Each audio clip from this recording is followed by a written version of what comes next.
राधा राधा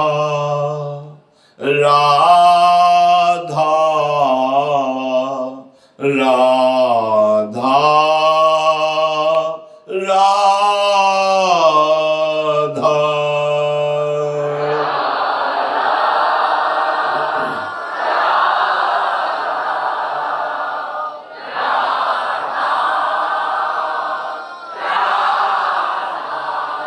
श्री राधा वल्लभ लाल की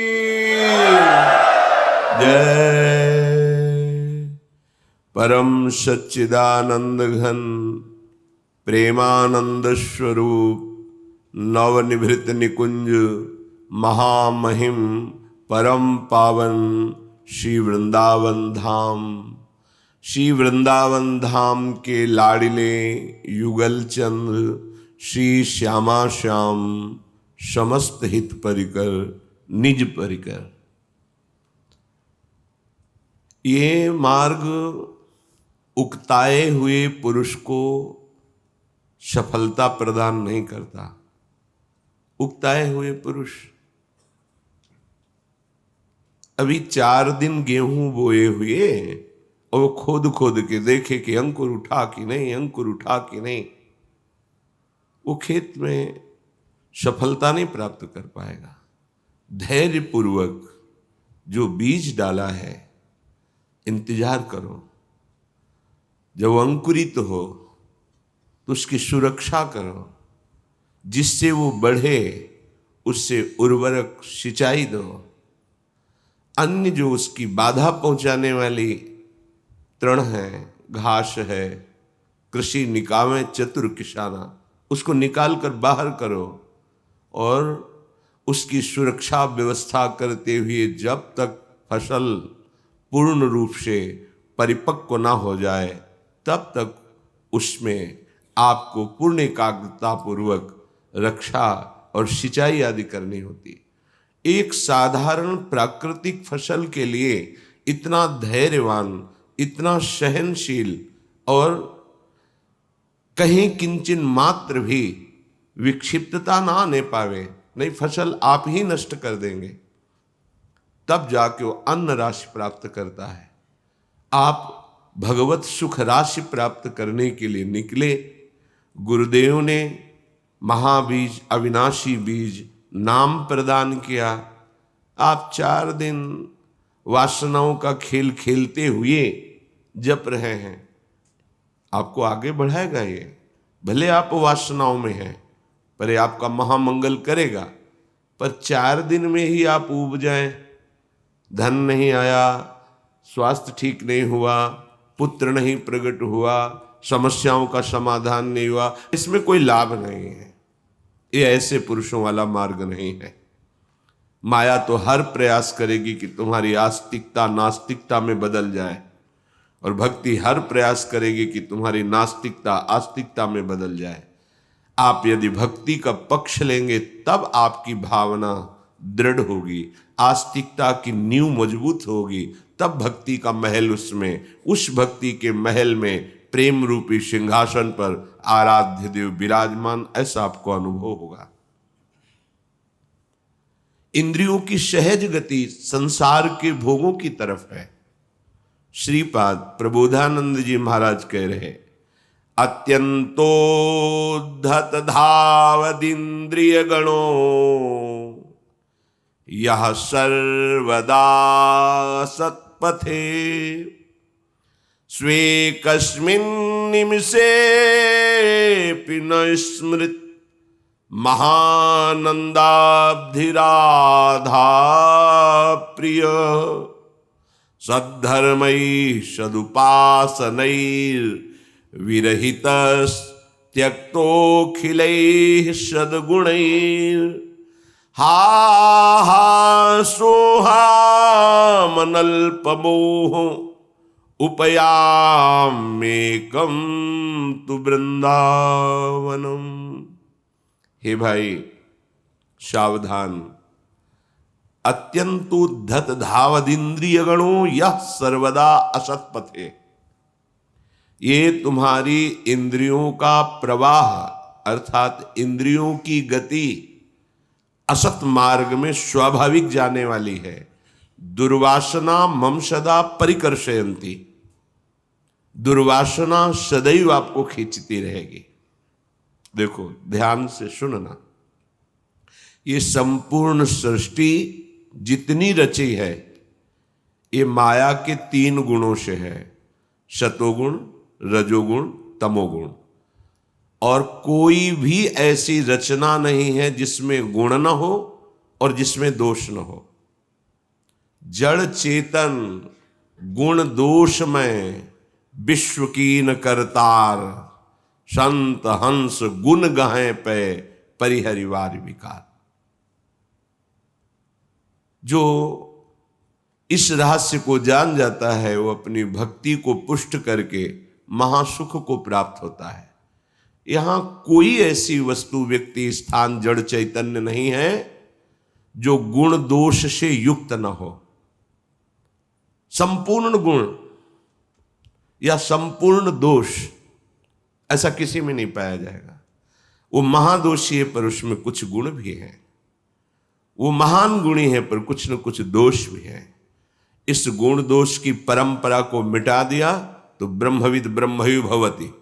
अब वो ना मनुष्य रह गया ना उसे जीव कह सकते हैं, वो ईश कोटि का हो गया, वो साक्षात भगवत स्वरूप हो गया। अपने को पूरी सृष्टि में सब कुछ गुण दोष में है।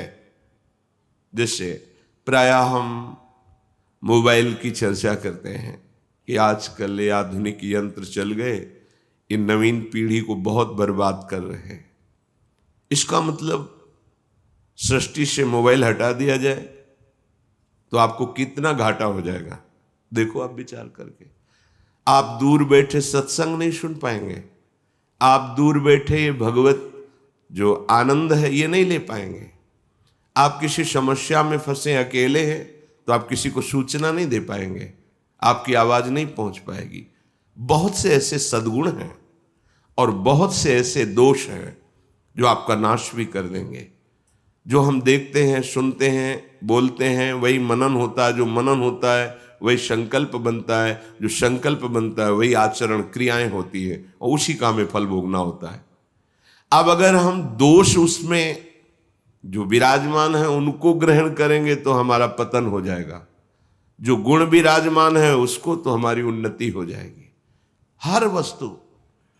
हर वस्तु जितनी सृष्टि रची है कुछ दोष और गुण मिलकर ही रचना हुई है।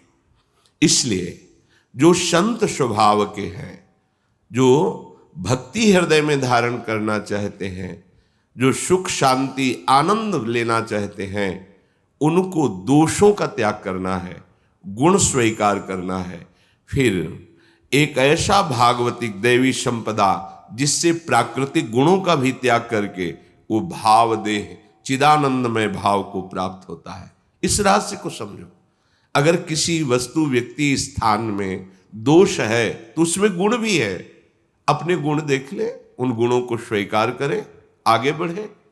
पहले दोषों का त्याग करें, गुणों को स्वीकार करें, फिर गुणों को निराभिमानिता आदि दैवी संपदा से उसको शांत कर दे। न गुण न दोष तो स्वरूप की जागृति हो जाएगी। पर अज्ञानी जीव ना समझने के कारण वो एक दूसरे की निंदा करने लगते हैं, सिद्धांत की निंदा करने लगते हैं। अत्यंतोद्धत धाव दिंद्रिय गणों यह सर्वदा असत पथे। ये इंद्रियां सदैव असत मार्ग में जाने के लिए उत्साहित रहती हैं। इनको रोकना होगा, ये स्वयं नहीं रुकेंगे कि भाग्यवश ये रुक जाएंगी, नहीं रुकेंगे। बहुत बड़ा इनका आकर्षण है। इंद्रिय और मन दोनों प्रमथन स्वभाव वाले हैं। ऐसा मथ देते हैं, व्याकुल कर देते हैं कि बस फिर यही लगता है जो चाह हुई उसकी पूर्ति हो जाए। केस्मिन निमिषेपि न स्मृत महानंदाब्द राधा प्रिय। श्री राधा और प्रिय राधा माधव का ये एक क्षण भी शांतिपूर्वक स्मरण नहीं करने देंगे। तुम्हारा मन, तुम्हारी इंद्रियां, तुम सोचो, भाग्यवशात कभी ऐसा आएगा समय, परिस्थिति आएगी कि मन और इंद्रियां शांत हो जाएंगी और हम भजन करेंगे? असंभव। आज जैसी परिस्थिति है, जैसी तुम्हारी इंद्रियों की दशा है, इसी में भजन शुरू करो तो भजन ऐसी स्थिति ला देगा कि कैसी भी परिस्थिति हो तुम अशांत नहीं होगे, तुम दुखी नहीं होगे। ना स्मृत, ये स्वाभाविक स्मरण नहीं करेंगे प्रियालाल का, प्रभु का, ये स्वाभाविक विषय का स्मरण करेंगे। यह सर्वदा सत पथे, ये असत मार्ग में दुर्वासना मम सदा परिकर्षयन्ति। जैसे हमारे हृदय में भी दो भाव रहते हैं, एक रहती कुमति जनित भाव और एक सुमति जनित। जहां सुमति तहां संपत्ति नाना, जहां कुमति तहां विपत्ति निदाना। जहां कुमति होती है वहीं विपत्ति, और जहां सुमति होती है वहीं संपत्ति।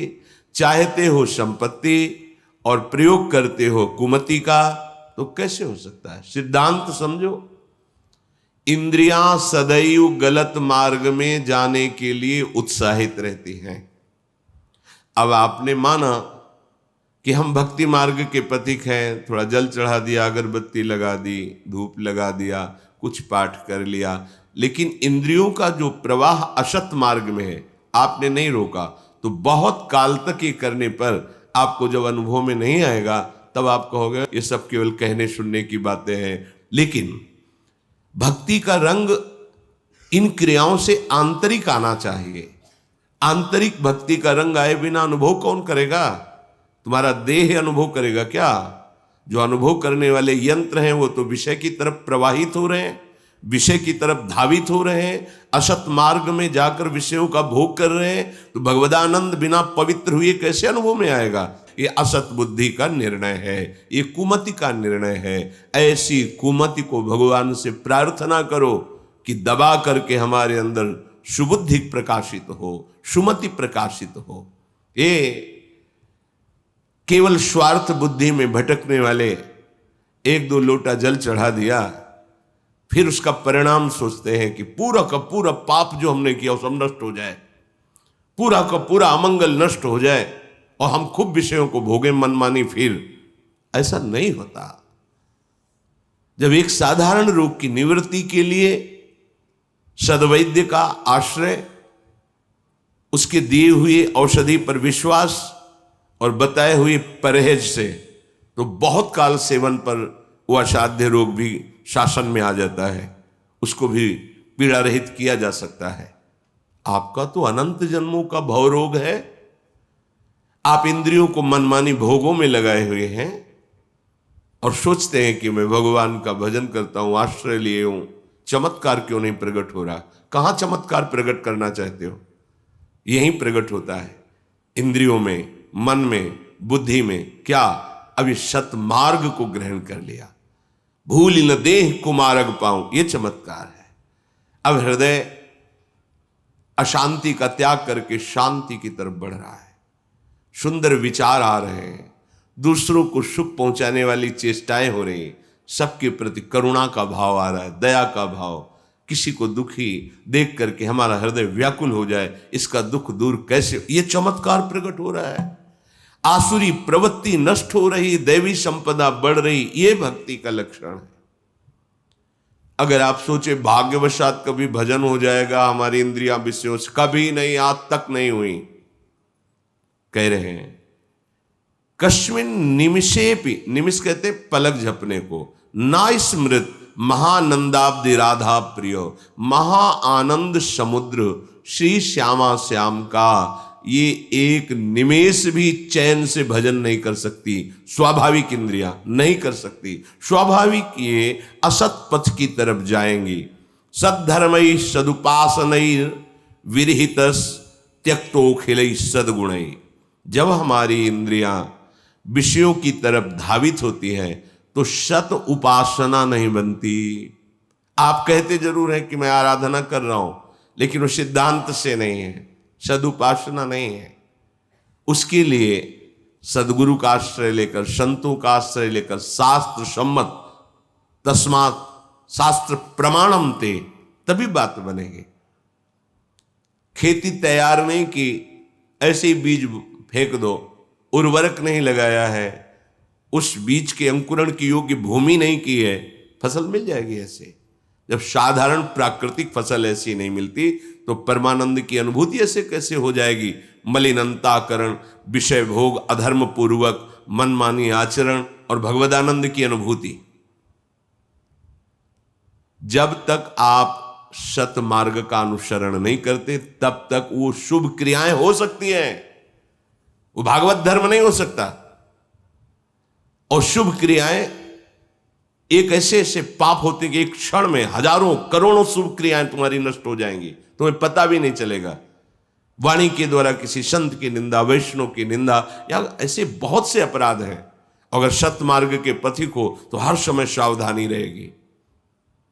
ये अज्ञानी जन समझते नहीं, बस आरोप कर देते। काल ही कर्म ईश्वर ही मिथ्या दोष लगाए। किसको माना था अपना? किसको माना था? साधन अगर सिद्धांत से नहीं करोगे तो अज्ञान का अंधकार नष्ट नहीं होगा, फिर समझ ही नहीं पाओगे भगवदानंद क्या है। अरे बड़े बड़े ज्ञान मार्ग में चलने वाले ज्ञानियों को भी ये मोहित कर ले ऐसी भगवान की माया। तुम तो साधारण जीव हो। ठीक सिद्धांत से चलोगे तब परमार्थ का, तब इस माया पर विजय, तब सर्व पाप नाश, पाप प्रवृत्ति का नाश, फिर परमानंद की बाढ़। अगर कुमति जनित प्रेरित होकर इंद्रियां जो विषय मार्ग में जा रही हैं अधर्माचरण के लिए, उनको नहीं रोका तो कह रहे हैं सद्धर्म ही, आपका शत धर्म नष्ट हो जाएगा। सदुपासनैर, आपकी सद उपासना का मार्ग ढका रहेगा, आप समझ ही नहीं पाएंगे कि सदुपासना कहते किसे हैं। त्यक्तो अखिलैः सद्गुणैर, जितने भी भगवान को प्रसन्न करने वाले सद्गुण सब आपका त्याग कर देंगे यदि आप मनमानी आचरण करेंगे, इंद्रियों को अधर्माचरण में लगा देंगे। हा हा सोहम अनल्प मोह उपयाम्येकम तु वृंदावनम। श्रीपाद कह रहे हाय हाय, बड़ी गलती हो रही है, बड़ी गलती हो रही है। हम ना अपनी इंद्रियों को संभाल पा रहे हैं, ना मन को संभाल पा रहे हैं, ना धर्म से चल पा रहे हैं, और ना हमारे अंदर कोई सद्गुण है कि हम प्रिया प्रीतम को रिझा लें। एक पलक झपकने के समय के लिए भी मैं एकाग्र नहीं हो पा रहा हूं। तो बोले फिर भी तुम वृंदावन का आश्रय ले लो। वृंदावन तुम्हें संत महापुरुषों के वचन सुनाएगा। ये वृंदावन की कृपा से मिलता है। उन वचनों को सुनने में ही इतनी ताकत है कि आपके अंदर ऐसी प्रेरणा होगी कि असत मार्ग में धावित इंद्रियों को आप रोक सकेंगे। आपको ऐसी उपासना मिलेगी, ऐसी साधना मिलेगी, रजरानी महारानी की कृपा से आप सुखी हो जाएंगे। और प्रयास आपको यही करना है। आप अगर ऐसा सोचे कि जब कभी भाग्य में होगा तो इंद्रियां लौट पड़ेंगी, ये भाग्य से लौटने वाली नहीं। इन पर शासन किया जाता है। शासन करने की सामर्थ्य की बल वो नाम से प्राप्त होता है। नाम तभी निरंतर जप सकते हैं जब आप गुरुजनों के द्वारा दी हुई आज्ञा के अनुसार चले। भजन बड़ा ही कठिन है करना, बड़ो ही कठिन है भजन ढिग ढरिबो। भजन करना कोई साधारण बात नहीं। ये सब बातुल भूत विवश मतवारे, ते नहीं बोले बचन विचारे, इनके विचार ही नहीं है। ये जो मन में आता है सो बोलते। भजन जानते हो खिलवाड़ नहीं है। जो भजन मार्ग में चलते हैं वो जानते हैं कितनी अंदर की लड़ाई है। ये अंदर की लड़ाई, मन इंद्रियां घसीट रही विषयों की तरफ, वो सहन करके नाम जप कर रहा है, इसीलिए उसे परम पद मिलता है। परम पद जिसकी याचना योगी जन मुनिजन करते रहते हैं। श्रीपाद कह रहे हैं बिना स्वात्मा रामेश्वर हरिम मुग्ध त्रिभुवने युवत्या भावैः को बत सुरवरो वा मुनिवरः स्थितस्तस्मात् तस्यास् चकित चकितो दूरतरतः सदा वृंदारण्ये निवस रसनो पस्थ विजयी। हे भाई, तुम इस महारस की प्राप्ति के लिए दृढ़ संकल्प करो कि ये जीवन भगवदानंद के लिए है। मैंने देख लिया बहुत सब कुछ, अब इस जीवन में हम प्रभु क्या है, उनका प्रेम क्या है, विषयानंद तो बहुत जन्मों में देख लिया, अब देखना चाहते हैं भगवदानंद। पहले निश्चय करो, निश्चय में ही ताकत होती है। ये निश्चय भगवान की शरणागति से मिलता है, पुष्ट होता है, परिपक्व होता है।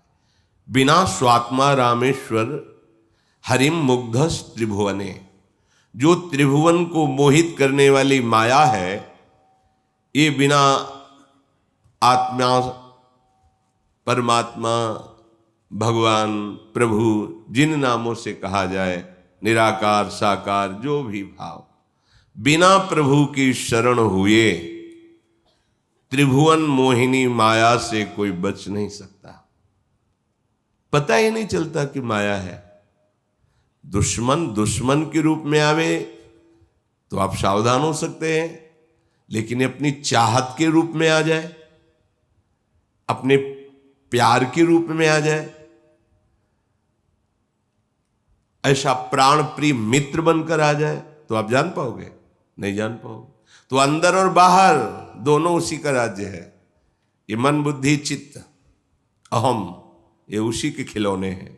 बाहर सारा का सारा उसी का रचा हुआ खेल है। अभी बहुत बड़ा गेम है, जीत गए तो परम पद, हार गए तो फिर अवसर मिलेगा। खेलते रहो, खेलते रहो। अब इसे अगर गेम समझो तो आगे निकल जाओगे, लेकिन आप तो सत्य मानकर इसी में रुक गए। एक खेल है, खेल, माया क्रीड़ा, माया क्रीड़ा, और आपकी ही रची हुई है। भगवान ने मुझे फंसा दिया, इसीलिए फंस गए हो कि तुम भगवान को और मानते हो, अपने को और मानते हो, इसीलिए फंस गए हो। अगर तुम भगवान के हो जाओ तो जीत जाओगे, पर नहीं, आप अपने को मायापति समझते हैं, तो आपका ही रचा हुआ खेल है, माना हुआ आपका ही है। आपने देह को अपना माना, भोगों को अपना माना। तो बोले है तो उसको माना क्या? कहाँ है? स्वप्न में जागृत नहीं, जागृत में स्वप्न नहीं, सब झूठा। मान लीजिए, मानने से सवाल हल हो जाएगा। मानने से जान जाओगे, जान जाओगे तो वही हो जाओगे जिसको जान जाओगे। ये सब खो जाएगा। यही जाने जग जाए हेराई, जागे जथा स्वपन भ्रम जाई। श्रीपाद कह रहे, चाहे कोई श्रेष्ठ देवता हो या मननशील मुनि हो, यदि वो अहंकार का त्याग करके भगवान की शरण में नहीं होता तो इस त्रिभुवन मोहिनी माया के फंदे से निकलना बड़ा कठिन है। बिना स्वात्मा रामेश्वर हरिम मुग्धस त्रिभुवने युवत्या भावई को बत सुरवरो व मुनिवरहा। चाहे श्रेष्ठ देवता हो, चाहे श्रेष्ठ मुनि हो, यदि भगवान के चरणों का आश्रय नहीं तो ये त्रिभुवन मोहिनी माया किसी न किसी प्रकार से उसे अपने अधीन कर लेती है। स्थितस तस्मात् तस्यास चकित चकितो दूरत रतः सदा वृंदारण्ये निवश रसनोपस्थ विजयी भव। अगर आप इस परमानंद के मार्ग में चलना चाहते हो तो रसन और उपस्थेंद्रिय, रसेंद्रिय और उपस्थेंद्रिय, इन दो को शासन में ले लो। उपस्थेंद्रिय जनेन्द्रिय, जनेन्द्रिय भोग विलास, रसेंद्रिय रस भोग विलास, अच्छा अच्छा खाना पीना और शरीर संबंध भोग सुख लेना, यही संपूर्ण प्रकृति का अधीन करने का तरीका है। वो संपूर्ण प्रकृति जितनी त्रिभुवन में है वो हर मार्ग में चलने वालों को अपने अधीन करती है। ऐसे संपूर्णतः वही है। रसेंद्रिय का भोग, जनेन्द्रिय का भोग, और तो सब इसके सपोर्ट के लिए प्रधान दो रखे गए हैं, रसेंद्रिय और जनेन्द्रिय। रसनोपस्थ विजयी, ये बड़ी बात है। काछ वाच मन निश्चल राखे, धन धन जननी तेरी रे, वैष्णव जन तो तेने कही। श्री नरसिंह मेहता जी, जो जनेन्द्रिय का संयमी, वो धर्म पूर्वक चल सकता है। नहीं, जब इनका वेग आता है तो जैसे किसी को भूत का आवेश हो जाए, अपने बस में नहीं रहता, ऐसे ही काम का आवेश जनेंद्री में होता है, फिर उसे कुछ सुहाई नहीं देता। उसे जो भगवत विमुख उस क्षण भी है तो भले भगत है, लेकिन उस क्षण वो भगवत विस्मरण किए हैं, भगवत आश्रित चित्त वृत्ति नहीं किए हैं, तो प्रभाव दिखा देंगे। क्योंकि ये भगवान की ही सामर्थ्य से प्रबल है, कोई और नहीं। मम माया तो ममई वांशो, कोई अलग दूसरे की माया नहीं है, इन्हीं की माया है। शर्त है इस खेल में निकलने का, भूले तो फंसे, स्मृति है तो मुक्त। हरि स्मृति सर्व विपद विमोक्षणम। अगर खेल है तो उसके बचने के सिद्धांत भी हैं। अब आपको लगा कि जब रचा गया है तो हम खेले, तो छूट है, खेलो, उसका परिणाम भोगो। और अगर निकलना है इस खेल से तो सूत्र स्वीकार करो, सिद्धांत, और निकल जाओ इस खेल से, सुखपूर्वक निकल जाओ, कहीं नहीं फंसोगे। युवत्या भावई को बत सुरवरो वा मुनिवर। कौन ऐसा है कि जवान अवस्था हो और वो रसेंद्री और जनेंद्री के भोगों में फंस न जाए। सुरवरहा, बड़ा बड़ा देवता भी, मुनिवरहा, बड़े बड़े ऋषि मुनि भी, अगर भगवद आश्रय छूटा, भजन छूटा, तो फंस गए हनुमंत विपत्ति प्रभु सोई। यही विपत्ति है। और हरि स्मृति सर्व विपद विमोक्षणम, कोई भी विपत्ति तुम्हें फंसा नहीं सकती। स्थित तस्मात् तस्यास चकित चकितो दूरतरता।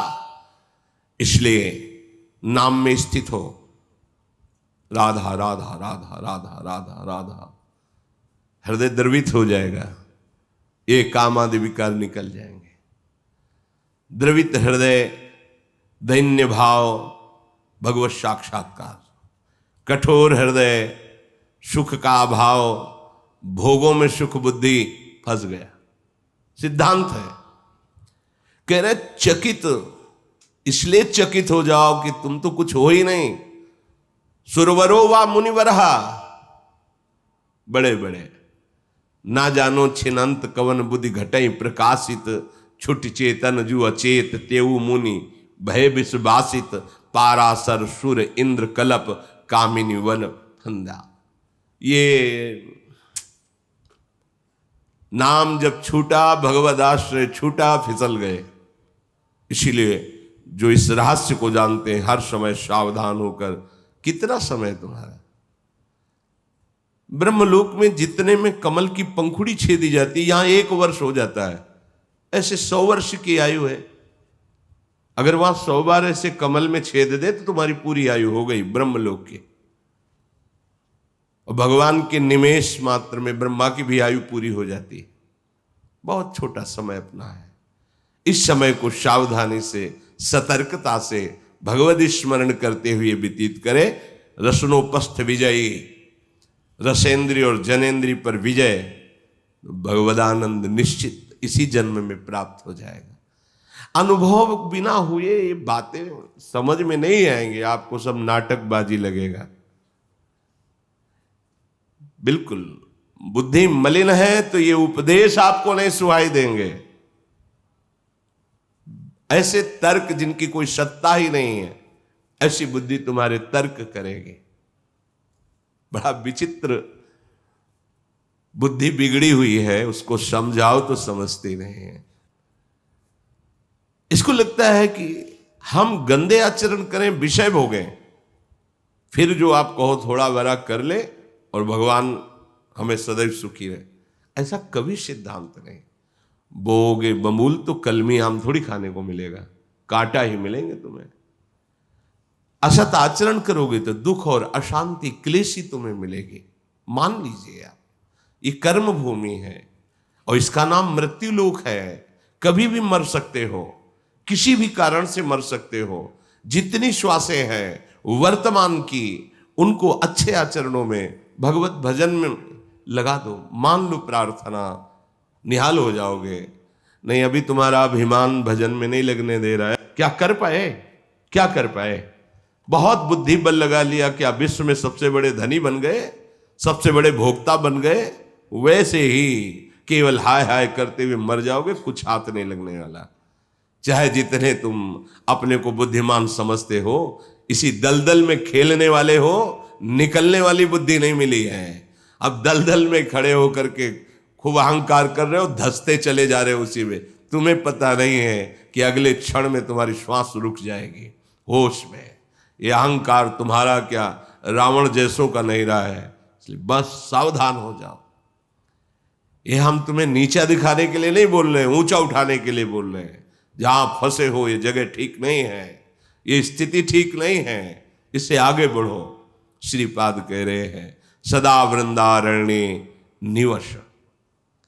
अब सबका सौभाग्य तो नहीं है कि श्रीधाम वृंदावन में अखंड वास करे, तो आप चिंतन तो कर सकते हो ना।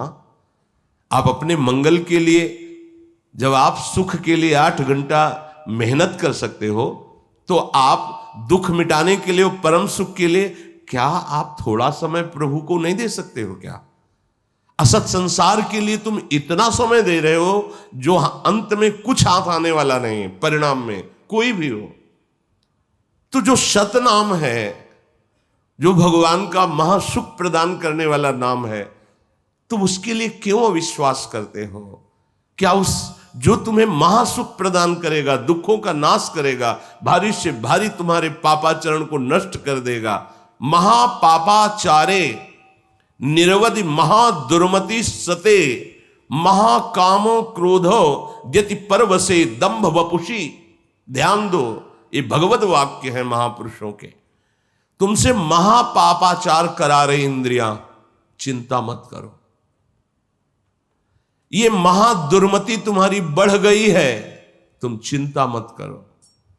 ये काम नहीं महाकाम रूप धारण कर लिया, चिंता मत करो। क्रोध तुम्हारी छाती जला रहा है, चिंता मत करो। ये दंभ, ये खोटे संग तुम्हें बहुत सता रहे, चिंता मत करो। तुम धर्म से विमुख हो गए हो, चिंता मत करो। क्यों? बोले एकमात्र प्रियालाल की शरण में हो जाओ और राधा राधा रटो, सब ठीक हो जाएगा। अब बोलो, जो भी हो, जहां भी हो, जैसे भी हो, कुछ तुम्हें नहीं देना, केवल लेना है क्या? नाम, राधा राधा राधा। तुम महापापाचारी हो, निरवधि महादुर्मति महाक्रोधो काम द्यति परवसे दंभ वपुषी। चिंता मत करो। क्यों? क्योंकि अभी तक नाम जप नहीं किए थे, इसलिए तुम्हें फिसलाते चले गए। अब नाम जप पहला काम करेगा कि तुम्हारे इस फिसलन को पहले रोकेगा, और फिर जितना फिसल गए उतना चढ़ाएगा। जब उस चढ़ाई पर पहुंचोगे तब तुम्हें लगेगा कि हाँ प्रकाश दिखाई दे रहा है। 4 दिन हुए और श्रद्धा कर ली, और वो भी ठीक से नहीं जप पा रहे, और 4 दिन हुए और तुम्हें लगा कि हमारे अंदर दिव्यता आ जाए, चमत्कार आ जाए। अरे जाना है यहां से, ये तुम्हारी बात समझ में नहीं आती। ये माया भ्रमित करके तुम्हें परम धन से वंचित कर रही, खाली हाथ जाने के लिए वो तैयार कर रही है। प्रभु की कृपा से कम सुनने को मिल रहा है, समझने को मिल रहा है, तो खाली हाथ नहीं रहोगे। ऐसा परम धन प्राप्त होगा। आप देख लेना, ये जो लिखा है बिल्कुल सत्य है, इसमें संशय मत करना। महापापाचार्य बड़ी दुर्गति होती, बिल्कुल नहीं होगी।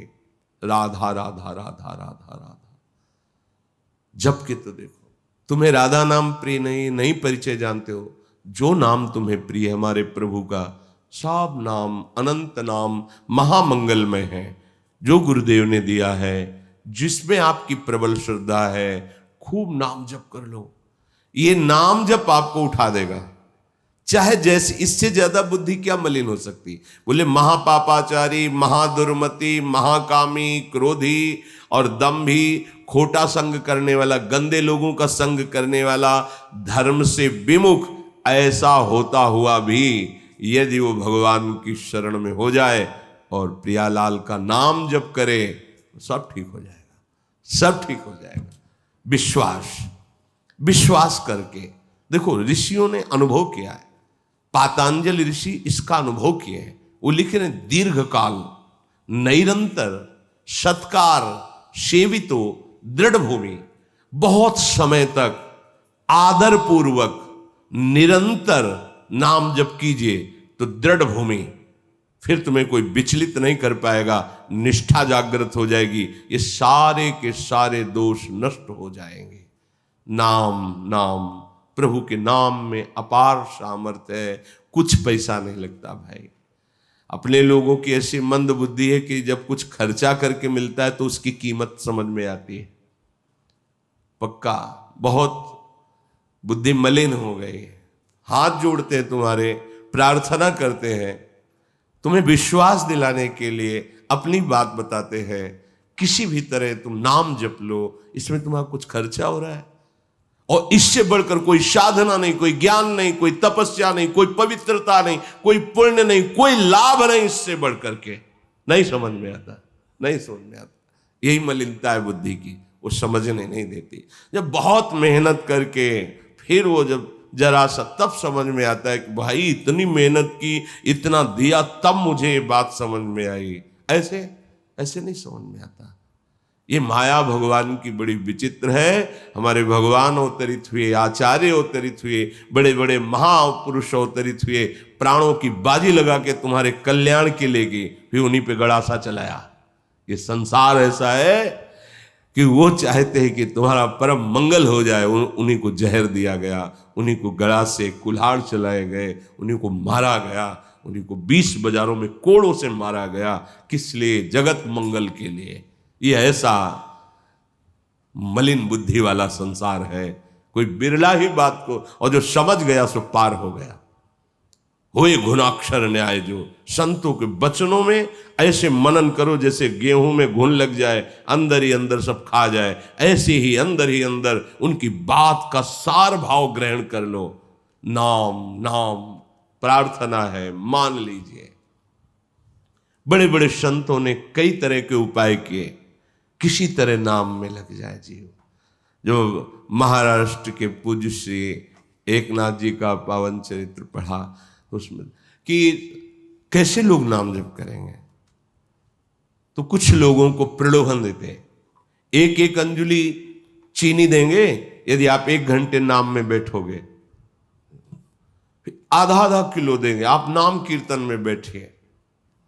आओ, ये बाहरी तो दिखावा है तुम्हें मीठा का, अमृतमय राधा नाम सुधा रसम, भगवान नाम अमृत रस है। सुनो, कीर्तन करो, तुम्हारा मंगल होगा। नाम संकीर्तनम यस्य सर्व पाप प्रणाशनम। कैसे महापुरुष है, स्वयं चाहे जितना कष्ट से, तुम्हें किसी भी प्रलोभन से, प्यार से, दुलार से डांट के तुम्हारा मंगल समझ में नहीं आता, समझ में नहीं आता। ये बड़ा विचित्र संसार है।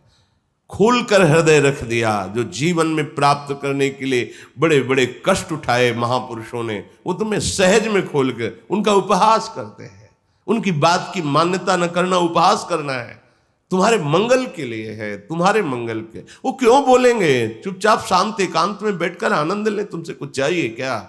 नहीं, इनका मंगल हो जाए। जो हमारी बात समझ में आई गुरु कृपा से, अगर ये समझ जाएंगे तो इनको पीछे की साधना नहीं करनी पड़ेगी, यहीं से परमानंद की प्राप्ति हो जाएगी। कोई भी हो, कहीं भी हो, कैसे भी हो, बिल्कुल मत चिंता करो। नाम गरज रहा है भगवान का मंगल करने के लिए। भाव कुभाव अनख आलसहु, नाम जपत मंगल दिश दशहु।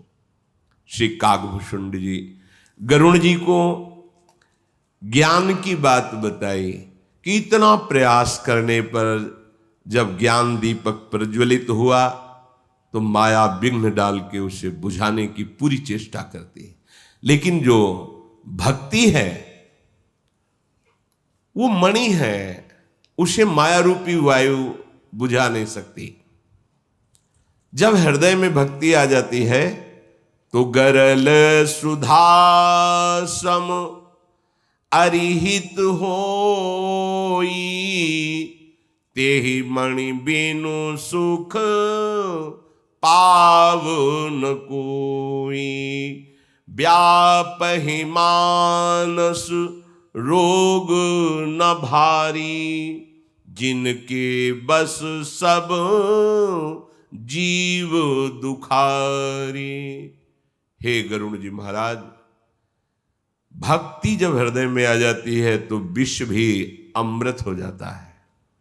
विष भी अमृत, विश्वास करो, बड़ी महिमा भक्ति की है। एक प्रसंग भक्तमाली में अंगद जी का आता है। ये वो रामादल में विराजमान युवराज अंगद ने, ये एक राजा के चाचा थे, राज पद की पूर्ण अधिकारी, पूर्ण वैभव सब।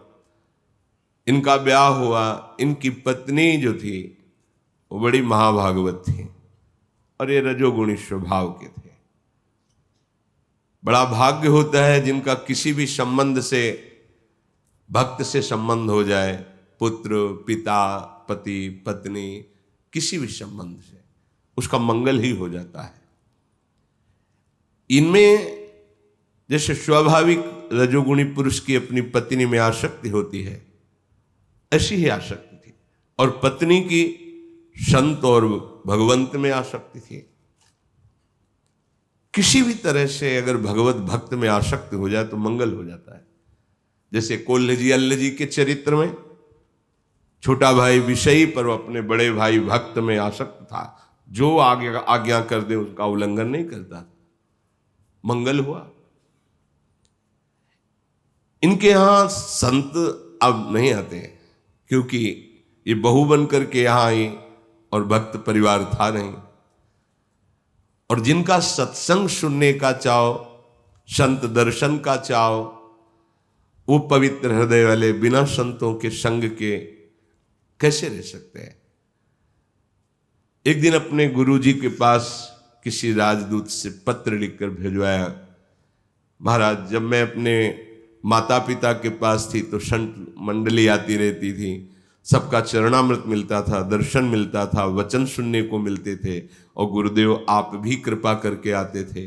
जब से यहाँ ब्याह होकर आए कहीं संत दर्शन नहीं, कोई संत समागम नहीं, कोई संत सेवा नहीं।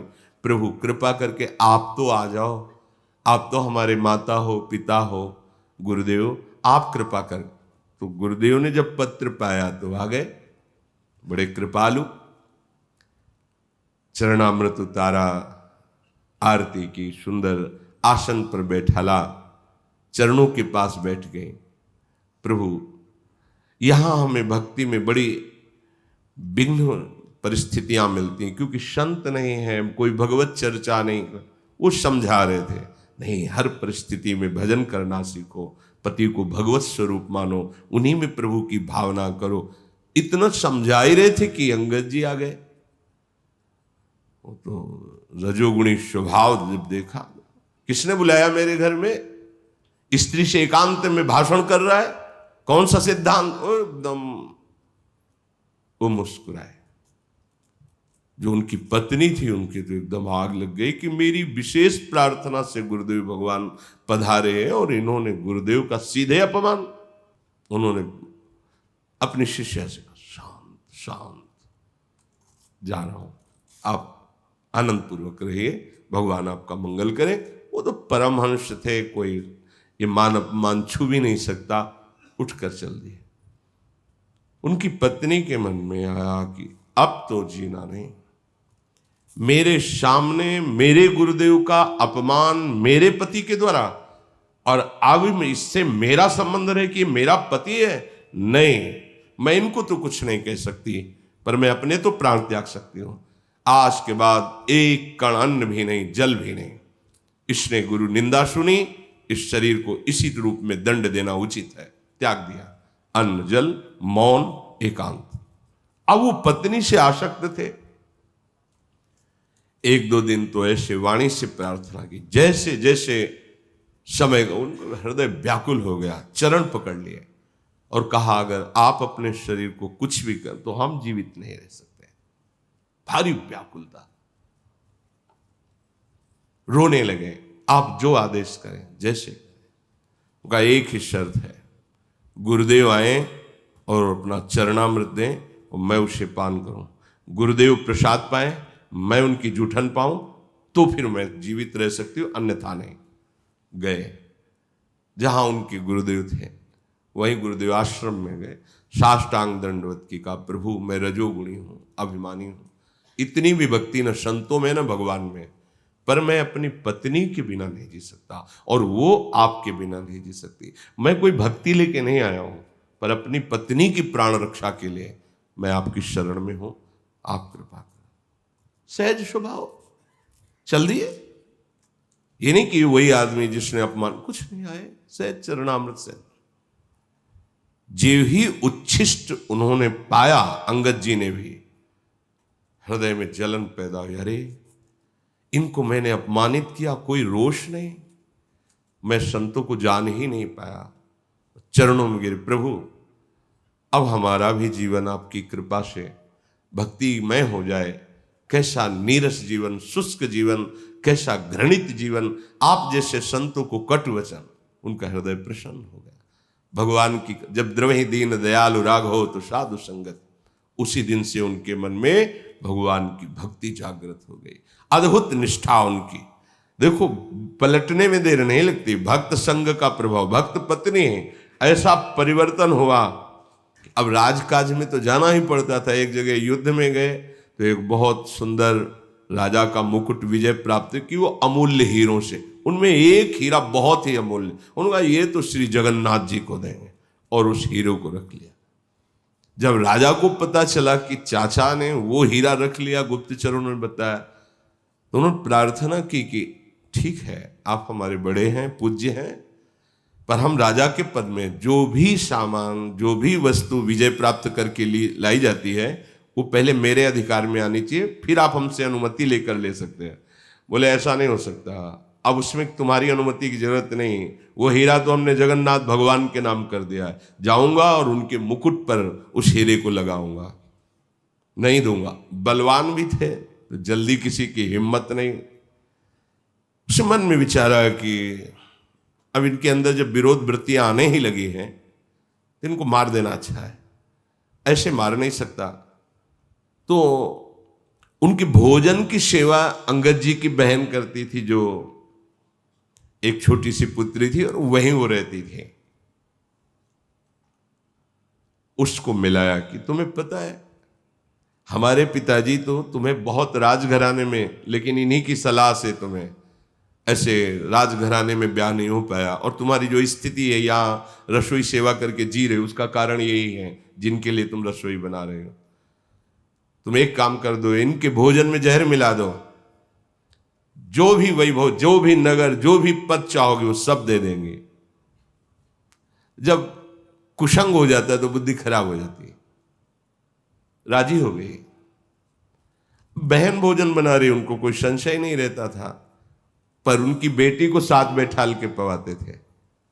आज बेटी को छुपा दिया, भोजन पहले भोग लगाया, फिर अंगद जी के साथ। अंगद जी ने कहा बेटी को बुलाओ। बोले फिर हम उसके बिना पा नहीं सकते हैं। वो जब पाती तो ऐसा लगता है प्रभु साथ पा रहे हैं, बच्चों में भगवान की भावना। वो रो पड़ी, आप बेटी से इतना प्यार करते हो, मैं धन के लोभ में आपके भोजन में जहर मिला दिया, राजा ने आज्ञा की थी, जहर और लाड़िले ठाकुर को भोग लगा दिया। बड़े कड़े शब्दों में कहा, कठोर शब्द बोल, आग के सामने से हट जा। उनका नहीं भैया तुम भोजन मत पाना, इसमें बहुत तीक्ष्ण जहर है, मर जाओगे। बोले जब ठाकुर को भोग लगा दिया, फिर हमारा जीवन ठाकुर जी के। ये वही जो संत अपमान करते थे, आज ऐसी निष्ठा के प्राणों की भी परवाह नहीं, पूरा भोजन प्रणाम करके चाट के, कुछ नहीं हुआ, कुछ नहीं हुआ। गरुड़ जी से कह रहे, गरल सुधासम अरिहित होई, तेहि मनि बिनु सुख पावन कोई। जब संत कॉलोनी में रहते थे तो एक पहले वो आर्मी में मेजर थे, रिटायर हुए तो विरक्त संत हो गए। विरक्त संत तो तभी होंगे ना जब पहले से भगवत भाव रहा होगा। बड़े ही हष्ट पुष्ट उन्होंने गौ सेवा का व्रत लिया। अब शरीर है कि नहीं पता नहीं, ये 18 वर्ष लगभग पहले की बात होगी। तो वो आया करते थे, बहुत प्रसन्न होते जब संभाषण उनसे होता। वो वीर रस प्रधान थे।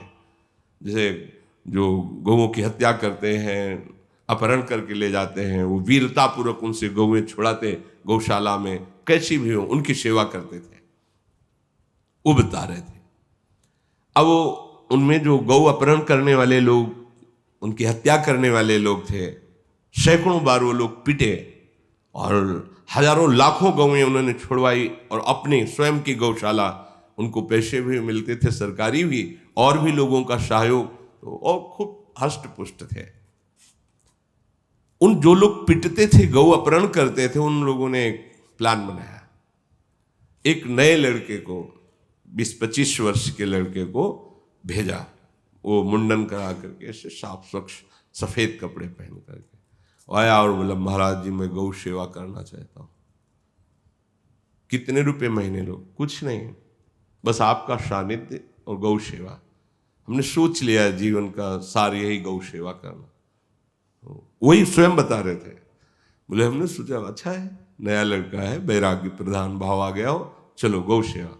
वो इतनी प्रीता दिखाने लगा कि कुछ ही दिनों में गौ सेवा से धीरे धीरे वो रसोई सेवा में आ गया। और वो रात्रि में दूध लेते थे गाय का शयन के समय, उसमें उसने जहर मिला दिया। और वो उन्हीं के था कि इसको मार करके हम आएंगे, भले 2-4-6 महीना लगे। इसलिए भगवान के भक्त का कोई बाल बांका नहीं कर सकता, चाहे जैसा। अगर मान लो शरीर छूट भी जाए तो उसका काम तो हो गया ना, प्रभु के लिए जीवन समर्पित, परम धाम चले जाएंगे। शरीर तो छूटना है आज नहीं तो कल। अब वो बहुत बहुत ही बुद्धि प्रधान थे। जे ही दूध पिया तो उनको समझ में आ गया। उनका उसको बुलाओ जो दूध पिलाता। बोले तो है ही नहीं, पूरे आश्रम ढूंढवाए, गायब। वो बोले तो कोई द्रोही था, मार दिया। बहुत जहर हमें, 5 लीटर गौमूत्र लाओ। वहां गौमूत्र संग्रह किया, 5 लीटर गौमूत्र पी गए। वो बता रहे थे ऐसे 5 लीटर, उल्टी पे उल्टी उल्टी, कुछ नहीं हुआ, कुछ नहीं हुआ। भगवद आश्रय, भजन प्रभाव। श्री परमानंद जी को उनके शिष्य ने जहर दे दिया। जब जहर पी गए, घोर के खप्पर में जो पाते थे उसी में मिला दिया, उसको ऐसे किया ऐसे और बुलाया उसको। हाँ सरकार। बोले यही है ना? अरे वो पी गए। कहा बेटा एकांत में, इससे नहीं मरूंगा, जाना तो है, इससे नहीं मरूंगा। 7 दिन तक बिना कुछ खाए पिए आसन में बैठे, सत्संग भी होता, लोग दर्शन करने। जब 7 दिन हो गए तब बुलाया। बोले जहर का प्रभाव जानते हो, 2-3 घंटे में ही मार देता है। देखा 7 दिन हो गए, अब जा रहा हूं तुम्हारे जहर के प्रभाव से नहीं, हमारा समय है, मैं जा रहा हूं। वो दुर्गति हुई उनकी कि कई बार बताया, तो देख चिल्ला चिल्ला के कि देखो गुरु अपराध, पूरा शरीर ऐसे जैसे पानी निकल जाए रज से, फिर वो रज फट जाए, दरारें पड़ जाए, ऐसे शरीर में पीप निकलता था, ऐसे दरारें चीख चीख के कहते थे गुरु अपराध के कारण देखो मेरी दुर्दशा हो गई। तड़प तड़प करके, कोई जहर का प्रभाव उनके ऊपर नहीं। भगवान सर्व सामर्थ्यशाली है। गरल सुधासम अरिहित होई। अगर कोई दुश्मनी करता है आपसे, तो आप और उस दुश्मनी की क्रिया के बीच में कृपा का यंत्र लगा होता है, ध्यान रखना। अरि और आप, अब अरि माने दुश्मन, वो दुश्मनी का प्रभाव आप पर भेज रहा है प्रतिकूल, तो बीच में ही जो कृपा है वो फिल्टर करके इधर हित होई, उससे आपका हित हो जाएगा और शेष वापस हो जाएगा। वो उसका मंगल कर देगी और आपका परम मंगल हो जाएगा। विश्वास कर लीजिए। सतमार्ग के पथिक के पथ में फेंके हुए सूल भी फूल हो जाते हैं, और असतगामी मार्ग, जो असतगामी है, जो अधर्म आचरण करने वाला है, फेंके हुए फूल भी आगे चलकर सूल का काम करते हैं, उसे नष्ट कर देंगे। विश्वास करो। व्यापहि मानस रोग न भारी, जिनके बस सब जीव दुखारी। शारीरिक रोग तो पीड़ा देते ही, लेकिन इनसे ज्यादा मानसिक रोग पीड़ा देते हैं। बोले जो भगवान की भक्ति करते हैं उनको मानस रोग व्यापते नहीं हैं। ये मानस रोग संपूर्ण सृष्टि को दुख दे रहे हैं। राम भगति मणि उर बस जाके, दुख लवलेस न सपने हूं ताके। जिसके हृदय में भगवान की भक्ति होती है, स्वप्न में भी उसे दुख नहीं होता। कई बार स्वप्न में देखा, भयावह स्वप्न, उस समय कोई न कोई आकर के बचा ले। एक बार देखा, बताया था, आसपास से समुद्र उफान में है, सब डूबता चला जा रहा है, सब भाग रहे हैं, डूबते जा रहे हैं। एक इतना बस बालक आया, उसने कहा मुझे मार्ग पता है, हम तुम्हें ऐसी जगह ले चलते हैं जहां डूबोगे नहीं। हमारी अंगुली पर दौड़ दौड़ करके ऐसी जगह ले गए कि जहां समुद्र प्रवेश है, ऐसे ऐसे छू के वापस हो रहा। सब हम सोच रहे हैं देखो मुझे बचा लिया, सब डूब रहे हैं, कैसे ये बालक कौन बचा लिया। इतने में जग गए, चिंतन हुआ कि देखो भगवान स्वप्न में भी अंगुली पकड़ के निकाल लेते हैं। चलो चलो, हमें पता है जहां डूबोगे नहीं वहां हम खड़ा कर देंगे। भगवान स्वप्न में भी दुख नहीं। देखो कह रहे, राम भगति मणि उर बस जाके, दुख लवलेस न सपने हूं ताके। चतुर शिरोमणि तेई जग माही, जे मणि लागी सुजतन कराही। हे गरुण जी, वही यहां चतुर कहा जाता है जो इस माया के आकर्षण से अपने आप को बचा के भगवान का भजन कर ले जाए, भक्ति कर ले जाए। यद्यपि ये मणि प्रगट है, प्रत्यक्ष है, पर बिना भगवान श्री हरि की कृपा के कोई इस मणि का परिचय नहीं प्राप्त कर पाता, विशुद्ध भक्ति का। इसके पाने के बड़े सुगम उपाय हैं, पर ये अभागे मनुष्य उन उपायों को ठुकरा देते हैं, ठुकरा देते हैं। वेद पुराण ये पवित्र पर्वत है, भगवान की विभिन्न महिमा कथाएं ये पर्वत में सुंदर खाने हैं, और संत सदगुरुदेव इस खानों का रहस्य जानने वाले मर्मी हैं, और सुंदर पवित्र भागवतिक बुद्धि कुदाल है, और ज्ञान वैराग्य दो नेत्र है। इन दो नेत्रों से, ज्ञान वैराग्य से, शास्त्र रूपी पर्वत और विभिन्न कथा और महिमा रूपी खाने खोदने वाले गुरुदेव संत और पवित्र भागवतिक बुद्धि से जब खोदा जाता है तो ये मणि में प्रकट हो जाती है। अर्थात देखो, शास्त्र इतने कि तुम समझ भी नहीं सकते। गुरुजनों ने, महापुरुषों ने शास्त्र को पढ़ करके, साधना करके, उस शास्त्र के शब्दों का अनुभव किया, अनुभव करके सरल शब्दों में आपको दे रहे हैं। ज्ञान वैराग्य रूपी नेत्रों से उस मणि को पहचाना है, सुबुद्धि रूपी कुदाल से खोदा है, बस आपको दे रहे हैं, आप स्वीकार कर लीजिए। मेरे मन में ऐसा विश्वास है कि इस मणि को केवल भगवान का भक्त ही प्रदान कर सकता है। इसलिए मोरे मन प्रभु अस विश्वासा, राम ते अधिक राम कर दासा। ये भक्ति रूपी मणि भक्तों के संग से मिलती है। जब द्रवहि दीन दयालु राघो तो साधु संगति पाई। भगवान के जो प्रेमी संत जन हैं उनके संग से भक्ति उपज जाती है, भक्ति मणि का परिचय और हृदय में जगमगाने लगती है। इसीलिए मेरे मन में विश्वास है कि भगवान से भी बढ़कर भगवान के दास भक्त जन हैं। भगवान समुद्र हैं तो संत जन मेघ हैं। समुद्र से आकर्षण करके मेघ पूरी सृष्टि में जैसे जल बरसाता है। श्री हरि चंदन का वृक्ष है तो संत वायु है। चंदन का वृक्ष कहीं वायु सुगंध लेकर फैला देती सृष्टि में, ऐसे ही भगवान की महिमा, नाम महिमा, धाम महिमा, रूप लीला कैसे परम सुख परम प्रेम प्राप्त हो, ये संत जनों की वाणी से हमारे श्रवणेन्द्री के द्वारा हृदय में पहुंचता है। जैसे घ्राणेन्द्री के द्वारा चंदन की सुगंध वायु लेकर के आती है और हमें सुवासित कर देती है। सब कर फल हरि भगति सुहाई, सो बिनु संत न काहू पाई। सबका फल है सब साधनाओं का प्रभु की भक्ति हो जाना, पर ये बिना संत के कोई आज तक पा नहीं पाया। जब संतों का संग हुआ, कृपा हुई, तब ये भक्ति मिली। अस विचारी जोई करी सत्संगा, राम भगति तेहि सुलभ विहंगा।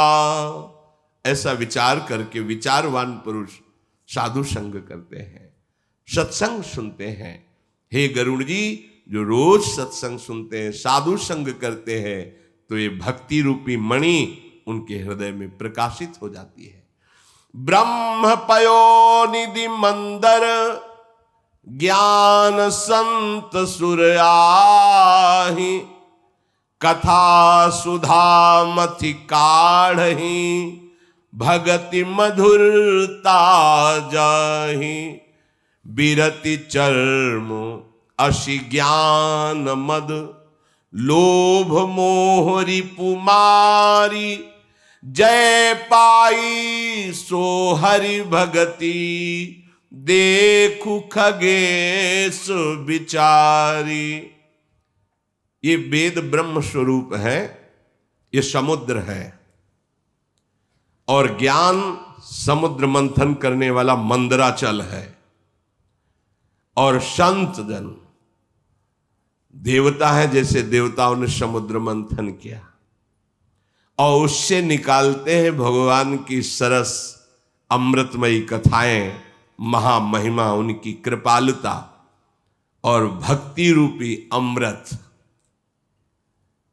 जो वैराग्य रूपी ढाल से अपने को बचा लेता है। ढाल जैसे प्रहार करने से बचाती है, ऐसे ही माया प्रहार करेगी तो राग रहित हृदय ही माया के प्रभाव से बच सकता है। ज्ञान रूपी तलवार से काट सकता है। मद, लोभ, मोह ये बड़े बड़े वैरी हैं, इनको ज्ञान के द्वारा काटा जाता है।